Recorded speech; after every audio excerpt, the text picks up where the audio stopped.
Hi everybody, welcome back to another video. Today we are talking about the third agreement in Don Miguel Ruiz's The Four Agreements. It's a life-changing book and hopefully you know what I'm talking about. If you don't, take a look the last couple of days. We went through the first agreement, which is to be impeccable with your word.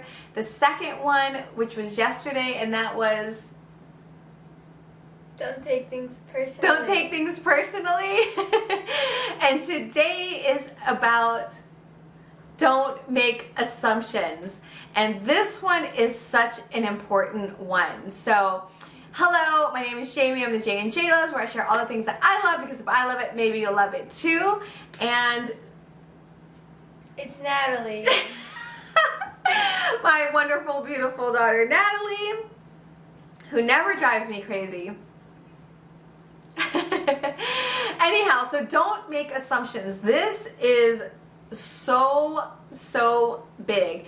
I would say some of the two most challenging things that I find when working with or having a relationship with people, the don't take things personally is one of the biggest challenges, because when people take things personally, sometimes that starts to mean that they're really defensive, and dealing with defensive people that are feeling like they have to be defensive, that is kind of one of the worst relationships that you can ever get into. I really don't honestly like even dealing with people who get defensive, because to me there's not a real connection there, because you're not hearing me, because you're busy defending, you're busy building a wall. There's no real possibilities of a relationship or a connection or a conversation. And Natalie,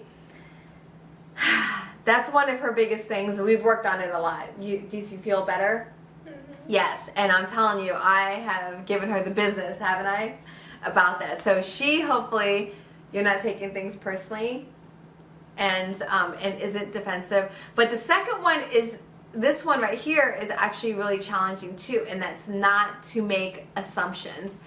Do you want to give an example or any thoughts on that? I think it's a good one in general when you're dealing with other people, to try not to always figure out what they're doing, because usually you don't know the whole story about people and you're not like in their shoes, and it's hard to actually think about something from someone else's point of view, because usually you don't even know somebody like that.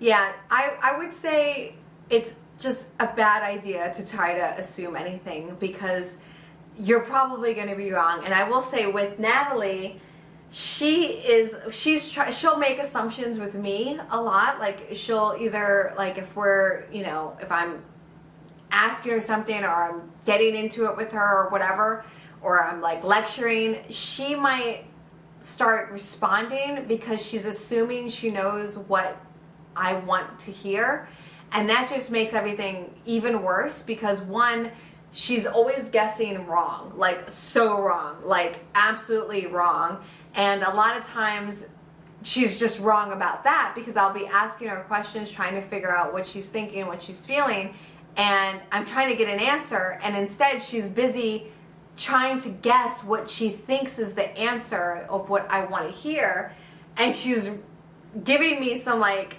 cookie cutter answer, like, and it's just not a good look.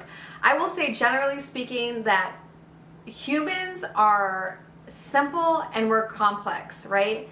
And there's a lot of things that are going on, there's a lot of history, there's a lot of complexities that go on with feelings and emotions, situations, there's just so much that's going on, right? And even when you have all of the cards on the table and everyone understands everyone's point of view, even when that's true, there are things that have to be figured out. We have to figure out what's going to work best for us. We have to get to a good place where we're brainstorming ideas. We have to think about it. We have to solve it, right? But when you start pulling things off of the table and things are not clear, and people don't actually know what they're thinking, people don't have their feelings out on the table and their real thoughts and you try to solve a problem with that, with all of these holes and mysteries, you have very, very, very, very, very small chance of doing that. So ideally in our closest relationships, which I know this is we're gonna say this, and I can't tell you how many actual relationships I have that are so close that communication is free. I'm as free as a bird. How many relationships do you think I have with people, including our family, that it is complete 100% free flowing? I can be myself, give my thoughts, my feelings, and they do the same. How many would you? 2? And who's that? Me and Missy. That is true. That is true. There might be 1 or 2 in the family that, that I can do, but most people know, and including even the closest people in my family, unfortunately. And so that it's not an easy thing to do. And I would say that, if that's why it's so special when we find someone, or, even if, I'm so grateful that Natalie and I have such a good and close relationship, and that's been hard work, right? But, we've put some things in place early on in our relationship, even when she was really little, that said that we always needed to trust each other on that level and to be able to completely 100%. So I would say she for sure, and a couple other family members honestly know the true 1000% me. But I'm being so open now. I share so much here on YouTube and Instagram that hopefully people are getting to know me, maybe a little bit, sort of. All right, so just to follow up a couple of examples. So of course the serious things when it comes to work and relationships, our loved ones, our family, try not to make assumptions, but even on the everyday, the every little second thing. So for example, just to use the driving, because we've been using that on the road as an example, I have seen where people have their signal on and they're driving and they've got their signal on, they got to get over, and they'll get upset. Oh my God, why aren't they letting me over? What a jerk. Why aren't you letting me over? Why isn't this person, why are they doing this? And again, that's making the assumption that 1, they see you, and 2, that they're purposely trying to go the exact same speed to not let you over. That's a lot of assumptions for not a lot of good benefit, right? And I promise you, I can tell you, because I've been in the car with people that literally do not have it in them to look around. They are just so, concerned about the road. Some of them have been in really bad accidents that they are so naturally scared to be on the road that they drive like this. They literally never look. And I've been in the passenger seat where I'm like, when I see somebody trying, with their signal on, I'm like, why aren't they letting them over? I'm like, why aren't they doing it? And then I look over at them and they're literally driving like this for 45 minutes. They never look over. So, in our everyday, if we can not make assumptions. And you gave an example on text messaging or calling back or something.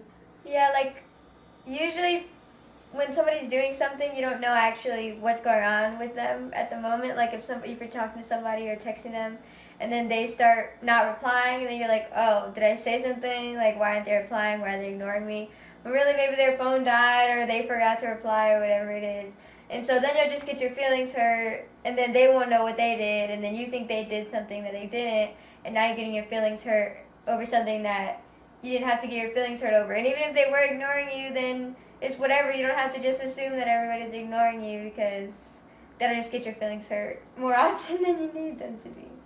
Yeah, I would say in that scenario, that's so true. People do that a lot. They always oh my gosh, she didn't respond to me in 3 days. She doesn't care about me. She doesn't do it. She doesn't that. It's no.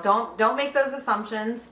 But if it really means that much and you're curious, brave up, man up, and ask. Hi, so let me ask you, what's kind of text messaging reply response do you normally do? Blah, blah, blah, is it safe to say that, you're too busy to write back, or do you not like writing back? Just ask the question, and kind of go from there. Hopefully, again, you have that relationship where you can, where you can answer. Yeah, and I would say if I was going to give a love example, I know that I would just say this in general, that it's really sometimes hard, you know, in a love relationship or soon to be love, or you're dating or whatever, but ask the hard questions. You know, the biggest and the best thing that you can do is get clarity on whatever you want clarity on. You know, just ask the questions, and hopefully you feel relaxed enough and they are open enough to give their honest and true answer, assuming they believe that you're, you know, they want to give that and they respect you enough to give you the right answer. So, but I would say that, you know, I was giving Natalie an example of, like, you know, long time ago, when I used to date, but when I was like really young and I was dating someone, and it was casual dating, and I wasn't sure if, like, I would have loved to been like gotten into like a relationship with this person, but I could tell like it was very casual. So I was gonna start dating, you know, other people or someone else. And so instead of making an assumption either way, assuming that this is a casual dating and will never be a relationship, or assuming that, oh, let me just keep casually dating and maybe we'll turn into a relationship, I decided to ask the question. I had that talk, you know, and of course, and at the time they, you know, were not ready for any type of relationship. And I was able to make a decision and be able to date, you know, someone else. And I remember that because I'm still really good friends with that person, and they said that they called like the next week, and then they realized that I was already busy. And they were like, oh, I didn't realize that that was that kind of call. But I would say that for me, that's one of the best places that you can be, is because it would have been awful for me to make an assumption that, you know, they didn't want to without hearing from them. And it would have been really awful for me to assume that they will eventually want to be in a relationship by me just hoping and guessing. I got the answer that I needed at the time so that I could make, you know, other choices. So, anything else? No, I think that's all. It will definitely save. Like, be impeccable with your word. Don't take things personally, and to not make assumptions. Oh my gosh, these three are brilliant. They are such good agreements to have within yourself, for us. In our lives, they really can make or break an entire life, I believe. I think some people who haven't really gotten this concept quite yet, it would make such a big difference for them. So if that's you, you know, give it some thought. Please get the audiobook or the book, because obviously we're just giving some quick thoughts on it. And then come back tomorrow for the fourth and final agreement. So that is all, folks. Thank you guys. Love you. Mwah.